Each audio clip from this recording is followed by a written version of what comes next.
어저께 아니 지난번에 마쳤는 부분이 여기인데요. 잠깐 보고 가도록 하겠습니다.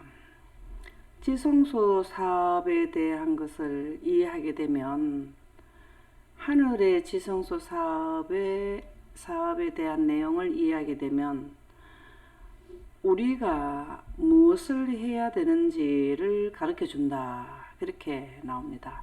대쟁투에 보면 하나님의 백성의 위치와 현재의 의무를 가르쳐 주는데, 지성소 사업을 이해하게 되면 진리라는 것은 죽을 수밖에 없는 자들이 영원에 가는 것을 진리라 하죠.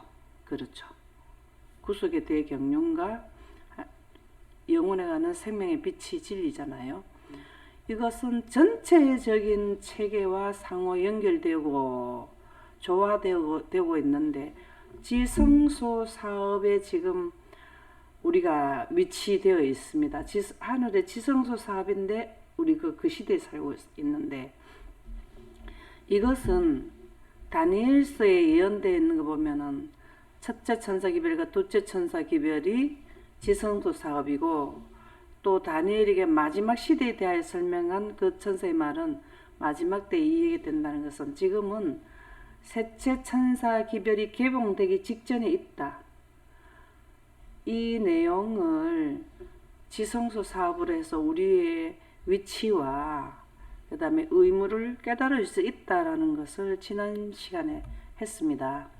이번 시간에는 평화의 의논은 계시의 빛으로 이해된다.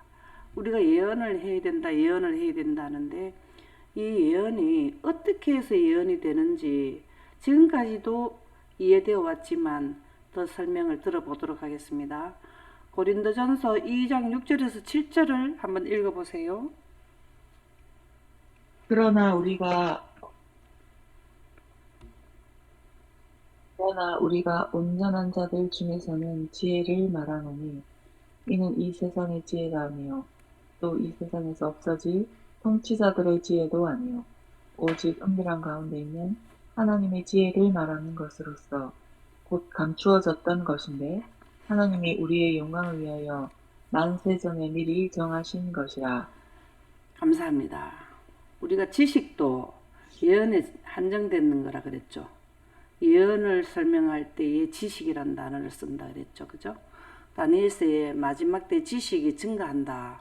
그 지식이 바로 예언이라 그랬는데, 지식이나 지혜나 같은 의미로 생각하면 된다라는 고린도전서 2장 6절에서 7절의 말씀이 우리에게 지금 설명해 주고 있지 않아요. 그죠?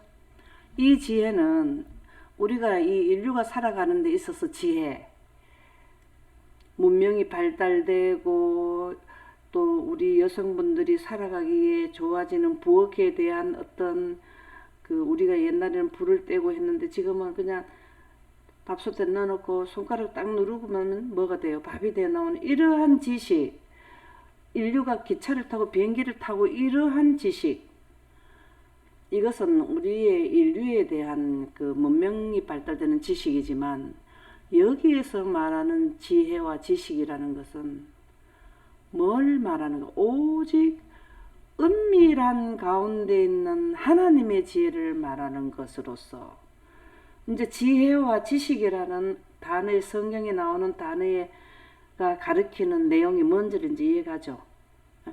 저 사람 참 지혜가 많아.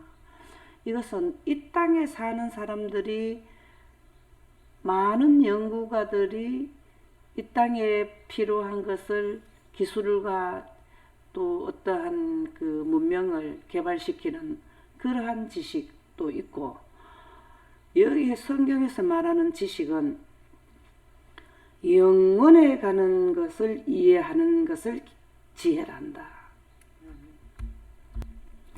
이러면은 여러분들은 지혜, 성경에 나오는 고린도전서나 다니엘에 나오는 거나 이렇게 에베소서도 또 나오죠. 여기에 지혜, 이러한 지혜에 대해서 이거는 무엇인가, 이걸 답을 딱 가지고 있어야 되죠. 오직 은밀한 가운데 있는 하나님의 지혜를 말하는 것으로서, 은밀한 가운데 있는 하나님의 지혜는 뭘 말할까요? 예언은 맞는데요. 전체적으로 통칭해서 한다면 은밀은 언제 은밀이 될까요? 평화의 의논이죠. 그죠? 우주 태초에 우주 신기원의 의논을 하셨는데 우리가 어떻게 압니까? 이거를 은밀한 가운데가 맞는 거잖아요. 그죠? 우리가 태어나지도 않은데 했는 걸 우리가 어떻게 알 거냐고요. 근데 이것을 하나님의 지혜를 말하는 것으로서 이 말씀은 은밀한 가운데라는 것은 구속의 대경륜을 의미하는 거죠. 그죠? 예언이 맞는데요. 지구를 예언은 그 노아 홍수 때도 예언이고, 근데 우리 지금 때도 예언이고, 이거는 파트별로 나눠진 예언이고, 통칭 지난 요 바로 앞에 했죠. 진리의 전체적인 체계가 상호 연결되고 조화돼. 이거는 전체 6천년과 7천년에 대한 겁니다. 그렇죠? 이건 구속의 대경륜, 평화의 의논, 은밀한 가운데 하나님의 지혜를 말하는 것으로서 이제 충분히 이해됐죠. 그죠? 하나님의 지혜는 감추어졌던 것입니다. 여러분들이 지혜가 많다 이러면 예언을 전체적인 그걸 여기 아까 얘기했죠. 그죠? 진리의 전체적인 체계가 상호 연결되고 조화되어 있는 것을 설명해 놓은 것이 지혜로운 자라. 이렇게 설명되는 겁니다. 지혜로운 것을 이제는 분명히 설명해 줄 수 있으면 좋겠죠. 예, 감추어졌던 것인데 하나님이 우리의 영광을 위하여 왜 이 예언의 전체적인 구속의 대경륜을 하나님의 보좌의 기초로 세우셨는가? 답이 딱 나왔죠. 우리의 뭘 위하여? 우리가 죽어도 뭐로 살고 예수님이 부활하실 때 영광으로 말미암아 부활하셨죠. 이 영광으로 말미암아 부활하셨다는 것은 새 생명을 받아 영원에 다시 새로 태어났다라는 거잖아요. 그렇죠? 이 구속의 대경륜의 전체적인 것을 주신 것은 6천년에 대해서 재림을 하셔서 우리를 영광 가운데서 새 생명을 주셔서 하늘에 데려가신다. 이거를 아는 것이 지혜란 말입니다. 하나님의 지혜가 되는 것이죠. 그래서 만세전에 미리 정하신 것이라. 고린도전서 2장 6절에서 7절의 말씀만 가지고 있으면 뭐가 될까요? 이 뜻을 이해되고 있으면 뭐가 될까요? 우리가 영광을 받을 수 있습니까? 네, 감사하죠. 그래서 평화의 의논은 계시의 빛으로 이해가 되는데요. 에베소서 1장 17에서 19절에 보면 우리 주 예수 그리스도의 하나님 영광의 아버지께서 감사합니까? 아버지 하나님과 아들 하나님의 스가랴 6장 13절에 보면 아버지 하나님과 아들 하나님 두 분께서 뭘 하신다고요? 두 분 사이에 의논을 하시는데 그분이 뭘 하시는 분이라? 영광의 아버지가 된단 말입니다. 영광의 하나님이 아니면 우리는 하늘나라 갈 수 없어요. 그분이 우리에게 영생하는 생기를 넣을 수 있는 영광을 그분들이 자체시잖아요. 원천지잖아요. 그런 조건 안 갖췄으면 우리는 하나님을 경배할 이유가 없단 말입니다. 다 같이 하나님은 뭐고 다 같이 살다 죽는데 그리고 우주가 돌아가지도 않았는데 됩니까? 그죠? 우주를 통치하는 것은 하나님의 보좌의 법이 뭐라 그랬습니까? 하나님 창세기 1장 3절의 빛으로 온 우주를 통치한다고 우리 하나님이 하늘의 정권, 보좌를 세우시고 그 정권으로 만유를 통치하신다. 우리의 낮은 몸을 자기의 영광으로 변케 하는 것은 만물을 복종케 하실 수 있는 자의 역사로 한다. 빌립보 3장 20절이 우주를 통치하는 게 하나님 빛이라는 게 기록되어 있죠. 그래서 영광의 아버지께서 지와 계시의 영을 너희에게 주사. 자, 계시의 영도 되고 계시의 빛이라고 지난번에 우리 공부했습니까? 계시의 영이 계시의 빛이에요. 이게 바로 세키나 빛입니다. 예.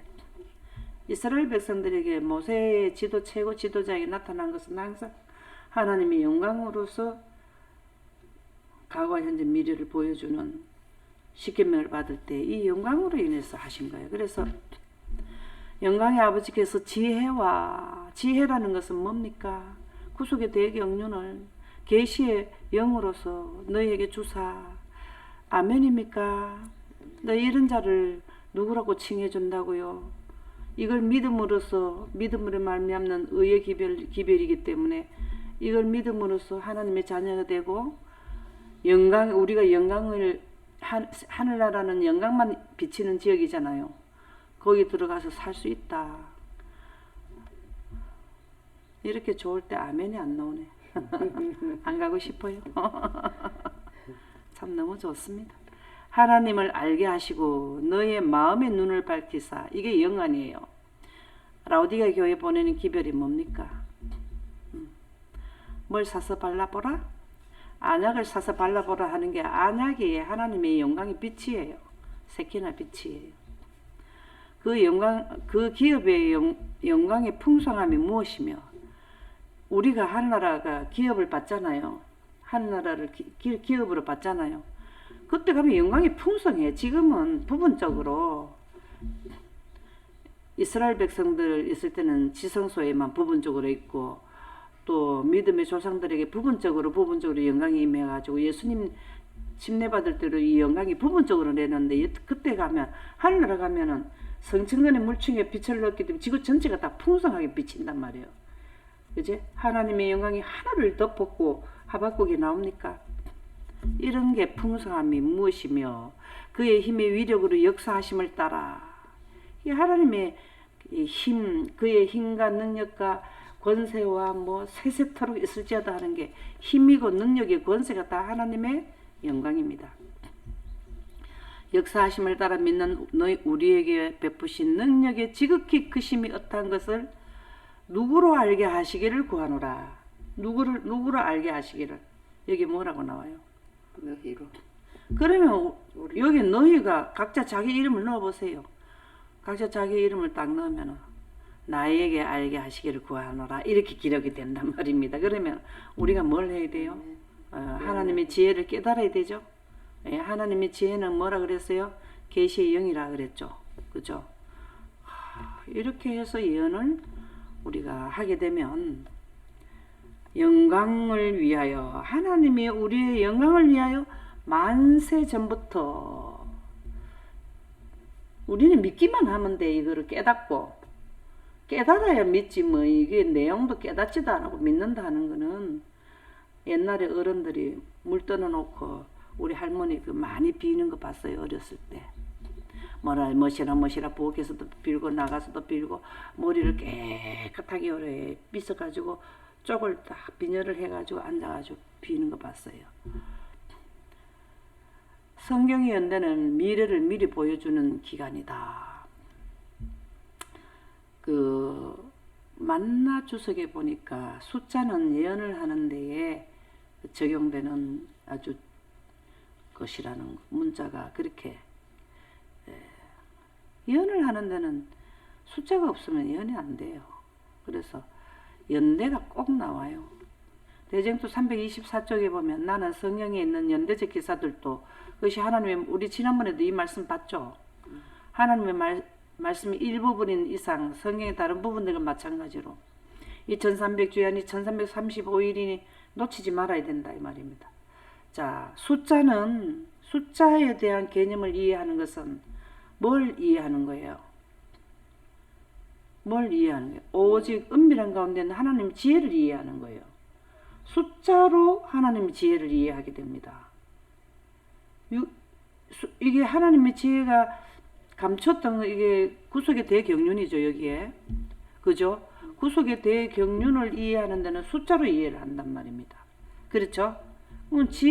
지혜로우려면은 예언의 정확함을 이해할 지혜로우려면 이 말은 숫자로 예언을 해야 예언이 정확하게 나온다. 그래서 이분을 2300주야 공부한 분의 내용 그분이 마음 상태를 적어놓은 거죠. 2300주야 연구할 때에 연대적 계산 그때 나왔잖아요. 우리가 그다음 3일반 그다음에 뭐 또 40일 이분이 그 숫자를 그렇게 공부했잖아요. 2300주야, 120년 이게 다 맞아 떨어지더라는 거죠. 70년 이런 게 다 떨어지더라는 거죠. 그래서 하나님의 말씀의 일부분인 이상 성경에 기록되는 성경 중에서 숫자가 성경 전체의 일부분으로 기록된 이상 성경의 다른 부분들과 마찬가지로 신중히 상고할 가치가 있는 것이라고 생각할 수밖에 없었다.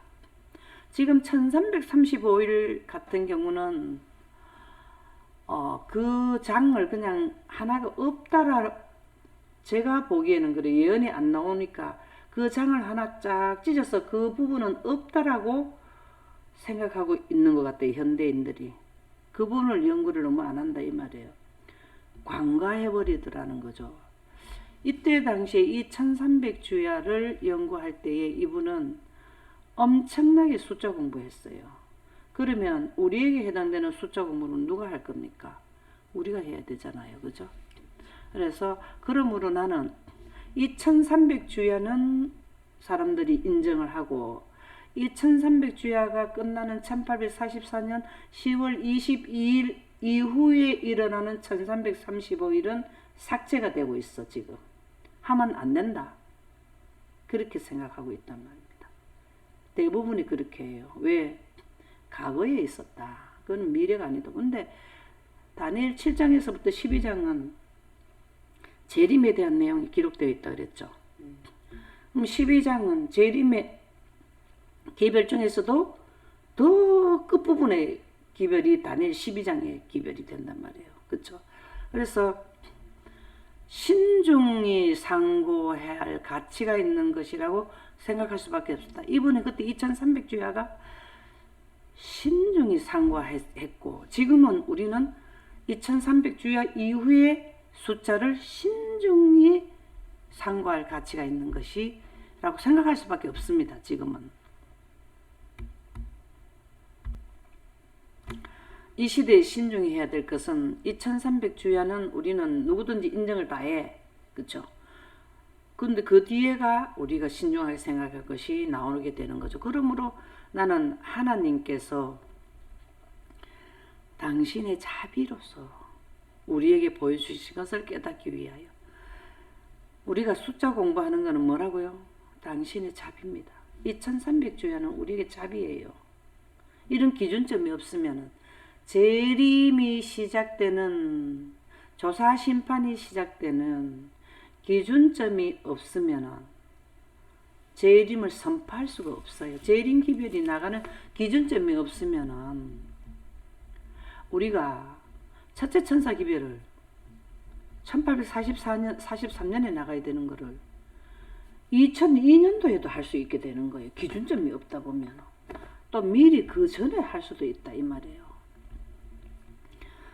그래서 이 그 숫자로 2300주야 이런 숫자는 우리에게는 자비가 된단 말이에요. 헷갈리지 않고 잘 분명하게 깨달을 수 있는 게 우리에게 자비, 고생 안 하는 게 자비잖아요. 그죠? 깨닫기 위하여 노력하는 동시에 그 예언적 기간들을 그냥 지나쳐버리고 조금 전에 말씀드렸던 그거잖아요. 1843년에 해야 되는 거를 지나쳐버릴 수가 있단 말입니다. 그래서 등한히 할 권리가 내게 없다는 것을 알았다. 윌리엄 밀러의 생각이었어. 연구할 때 이것이 우리의 생각이라는 것입니다. 지금 현재 대쟁투 324쪽에 보면 그리하여 그는 이러한 연구를 통하여 성경에 기록된 여러 가지 연대적 기간이 바로 그리스도의 재림에까지 이르고 있다는 것을 발견하고 마침내 그는 연대적 기간이 곧 하나님께서 그 종들에게 미리 보이신 기간들이라고 생각하게 되었다.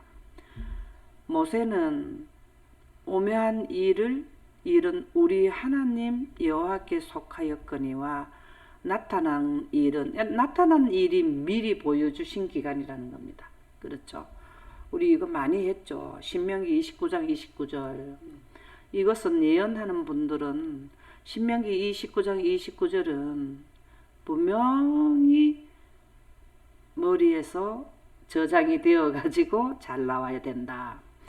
오매한 일은 우리 하나님 여호와께 속하였거니와 나타난 일은 영구히 우리와 우리 영구입니다. 영구히 나타나는 건 2300주야 70년 또 1810년 AD 34년 AD 31년 또 AD 27년 이런 모든 나타나는 그 숫자는 우리한테 해당되는 거예요. 위치를 가르쳐주는 이 숫자는 사람들이 인류의 6000년의 대 프로그램의 위치를 딱딱 알려주는 거예요. 그렇죠? 표지판이다 이 말이. 표지판. 이정표. 표지판. 그래서 우리가 차를 타고 갈 때에 서울까지는 200km다 출발 지역부터 이게 딱 나옵니까? 그게 숫자가 나옵니까? 이걸 알려주는 게 숫자예요. 이것은 연대적 기간은 미리 보여주신 기간이다. 이정표다라는 말씀입니다. 그래서 얘는 열성적으로 연구를 해야 돼요. 그냥 어중간히 하는 게 아니라 우리가 그 내비게이션을 가지고 가는데 대충 보고 가다 보면 지나기도 하고 그렇게 되죠. 그 지점을 지나버릴 수도 있잖아요. 가로뼈본 기별 이익은 389쪽. 우리가 옛날에 내비게이션이 없을 때는 사람들이 물어갖고 가면은 저쪽 가보세요. 이러면 그쪽 갔다가 되돌아왔다가 몇 번 차 타고 다니신 분들은 내비게이션 없을 때 옛날에 차 탄 분들은 그 경험 많죠. 그게 미리 보여주신 그걸 알지 못하면 숫자를 모르면은 예언도 마찬가지요. 왔다 갔다 하게 된단 말입니다. 2권 389쪽에 보면 성경을 면밀히 연구하는 자는 누구를 막론하고 누구를 막론해요. 이거는 하나님의 지혜를 가지는 자는 하나님께서는 누구를 막론하고 다 정보는 다 주셨어요. 근데 누가 하느냐 누가 안 하느냐 하나님의 지혜로운 자가 되느냐 지혜를 주신 자가 되느냐 아니냐는 개인한테 딸렸다면 여기 보면은 누구를 막론하고 지구 역사의 마지막 장면에 살고 있는 자들의 엄숙한 위치를 발견하게 되고 마지막 장면의 시작이 언제부터 있다 했습니까? 지구 역사의 마지막 장면의 시작점의 기준점이 어디라 했습니까? 1844년. 근데 우리는 지금 2024년도에 있으면은 지금 얼마나 더 많이 갔습니까? 그쵸? 그러면은 더 마지막이겠네. 그렇죠? 그러면 지구 역사의 마지막 장면 중에서도 최고로 마지막 장면에 살고 있는 우리는 엄숙한 중에서 더 엄숙한 위치를 발견해야 되는 거죠. 이해하게 됩니다. 여기에 보면은 가래부분 기별 2권 389쪽에는 누구든지 면밀히 성경을 연구하면은 예언을 다 할 수 있다라고 나옵니까? 없다라고 나옵니까? 어떻게 뭐라고 기록되어 있습니까? 위치를 발견하게 되고 이해하게 될 것이다. 예언 다 줬어요. 누구든지 다 할 수 있어요. 누구 말 떠나면 저만 이래 하는 겁니까? 그거 아니에요. 왜 제가 이래 할 수 있게 됐을까요? 이렇게라도 이 정도라도 그냥 설명을 가능할까? 왜 그랬을까요? 답이 여기 나오잖아요. 여기에 뭐라고 나와요? 성경을 또 면밀히 연구하는. 그렇죠. 이게 여기에는 이렇게 나오지만 다른 데는 부지런히 살피고 이렇게 시간이 투자돼야 돼요. 이게 그냥 하루 이틀에 이게 저도 이해됐겠습니까? 그죠? 제가 여기 이런 하늘나라에 시작하는 거는 동기는 시작할 때는 1972년도 정도 됐고 공부하는 거는 1992년도부터 시작을 했다. 그렇게 제가 간증인가 어디에 올려놨을 거예요. 그럼 시간이 몇십 년 걸렸죠. 그냥 이게 아이고 누가 그렇다 이렇게 해서 되는 게 아니고요. 면밀히 연구해야 된다 이 말이에요. 자, 그럴 마음이 있습니까? 지금이라도? 네. 네.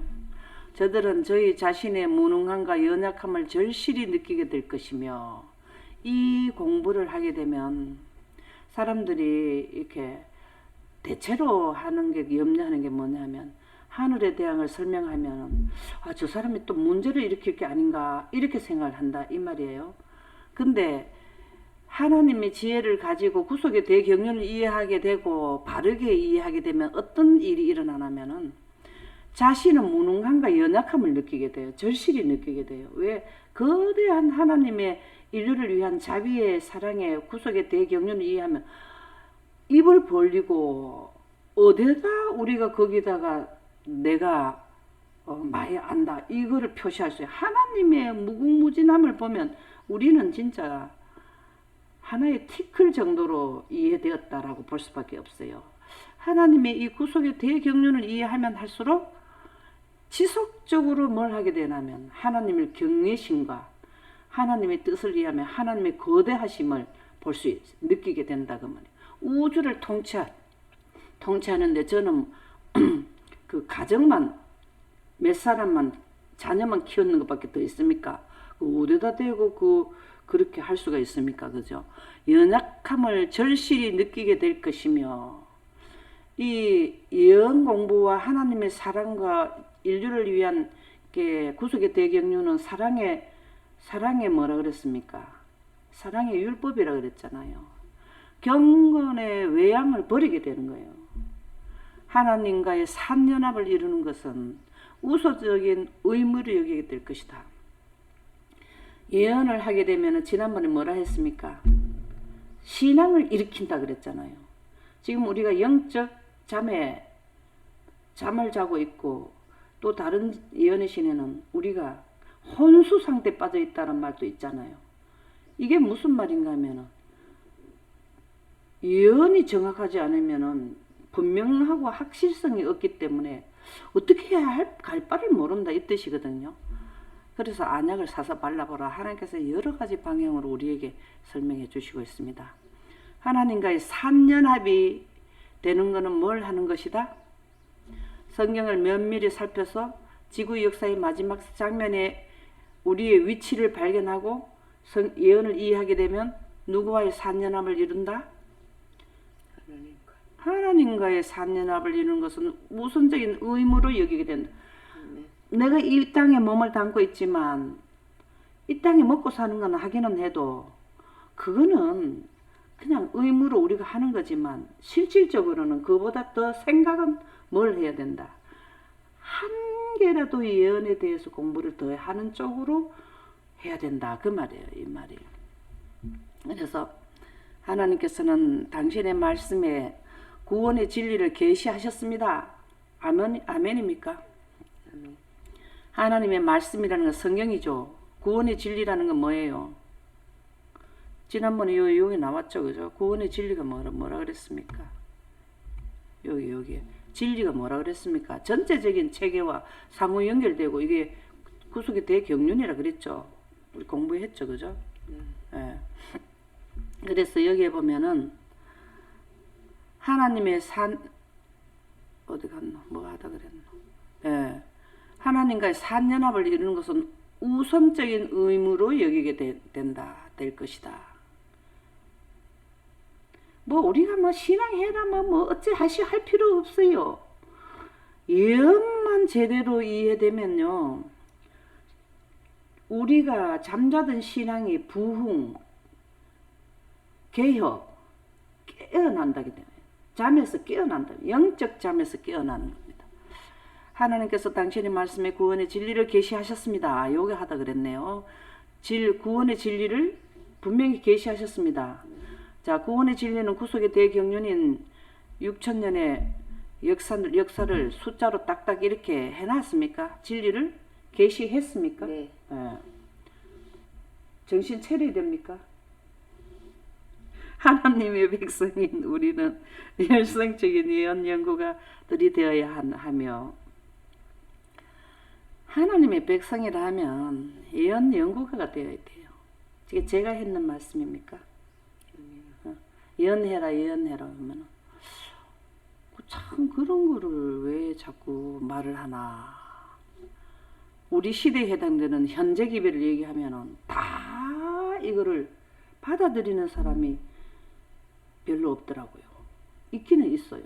근데 거의 다 보면은 우리 시대의 역사의 마지막 장면에 대한 다니엘서 12장과 계시록을 연결해서 이거 하는 거에 대해서 명확성은 그렇게 시기를 정확하게 말하면 안 된대요. 예. 예수님이 오시는 시기를 정확하면 안 되는 거지만 1844년 우리에게 이정표 되는 거는 깨달아야 되잖아요. 자, 읽어보세요. 이거 우리는 읽어보세요. 우리는 열성적인 언어 연구가들이 되어야 언어입니까? 예언입니까? 예언 연구가들이 되어야 하며 됐습니다. 예. 요거가 중요해서 그래. 우리는 열성적인 예언 연구가들이 되어야 하며, 아멘입니까? 예언을 할 때 다니엘과 요한의 계시들을 통해서 해라 이 말입니다. 다니엘은 큰 주제고 큰 주제 안에 소주제가 이 계시록이에요. 성소 문제를 완전히 깨닫기까지는 성소 문제가 구속의 대경륜이 거기에 들어가 있죠. 16-25, 26을 거기에 성소 문제를 그 시간이 짧아서 다는 못해도 그래도 어느 정도는 했기 때문에 꼭 한번 들어보시기 바랍니다. 성소 문제를 완전히 깨닫기까지는 연구를 중단하지 말아야 한다. 다니엘과 요한계시록과 성소 문제만 연결해서 하게 되면 하나님의 지혜로운 백성이 된다 그 말입니다. 그래서 하늘 지성소 봉사로 평화의 의논을 이루셨는데요. 생명과 사망이 둘 다 그들 앞에 놓여 그들 앞에 있었다. 셋째 천사 기별 또 세 천사 기별이 다 그렇습니다. 이게 생명과 사망이 둘 다 그들 앞에 있다는 것은 예언을 하느냐 안 하느냐 그 말입니다. 이게 구속의 대경륜법으로 우리는 하늘나라 가잖아요. 많은 사람이 생명을 원하여서는 그들은 그것을 얻기 위하여 아무 노력도 하지 않았다. 예언 공부 진짜 안 해요. 진짜요. 그렇죠? 대부분 우리가 교회 다녀보면 예언 공부 많이 하던가요? 저희는 생명을 택하지 않았으며 그들의 죄를 씻어줄 중보의 피가 더 이상 없고 이거는 성소 봉사를 의미하죠. 성소 봉사 조금 전에 하라 그랬죠. 여기에 성소 문제를 완전히 깨닫기까지 연구는 중단하지 말아야 한다. 이게 이제 성소 문제를 말하는 거잖아요. 그죠? 중보의 피 성소 문제죠. 조금만 더 죄인을 기다려 주소서라는 그리스도의 애원하는 목소리가 더 이상 없었다. 지성소 원형에서 마지막 때 조사심판 끝났다를 말하죠. 다 이루었다. 모든 것이 끝났다. 조사심판 끝나는 게 셋째 천사 기별이 끝나면 조사심판 끝나죠. 은혜 시간도 끝나죠. 하시는 예수의 엄석한 말씀이 들릴 때 온 하늘이 예수와 연합하였다. 그렇죠? 내게 너희를 위하여 하나님께 구하겠다는 말이 아니니 아버지께서 친히 너희를 사랑하심이니라. 예수님의 이 겸손하신 걸 보세요. 항상 예수님이 그렇게 큰 희생의 공로를 해도 이것은 아버지께서 나를 보내주셨기 때문에 이렇게 됐다라는 아버지를 먼저 드러냈잖아요. 하나님께서 그리스도 안에 계시사 세상을 자기와 한몫하게 하셨다. 언제 한몫을 이루셨나 하면 지구인들을 하늘에 데려가게 하는 건 원령인 지성소에서 그 봉사가 끝남으로 하셨어요. 그래서 하늘 봉사의 봉사로서 두 사이의 평화의 의논을 이루셨다. 아멘입니까? 예. 언제 우주 신기원의 6천년에 대한 대프로그램이 6천년에 대한 프로그램은 지성소 봉사로 끝나는 거고 7천년은 회복할 때 지구가 회복하는 기간을 의미하는 거죠. 두 사이 평화의 의논을 어디에서 이루셨다? 하늘 지성소에서 봉사가 다 이루었다 함으로써 모든 것이 끝났다라는 것을 되었다라고 선포할 때에 이 사업이 끝나게 된 겁니다. 그래서 뭘 해야 되나 하면은 성소 문제를 완전히 하늘의 원령에서 첫째칸 봉사, 두째칸 봉사를 이해를 해야 된다. 예언을 해라는 말씀으로 마치도록 하겠습니다.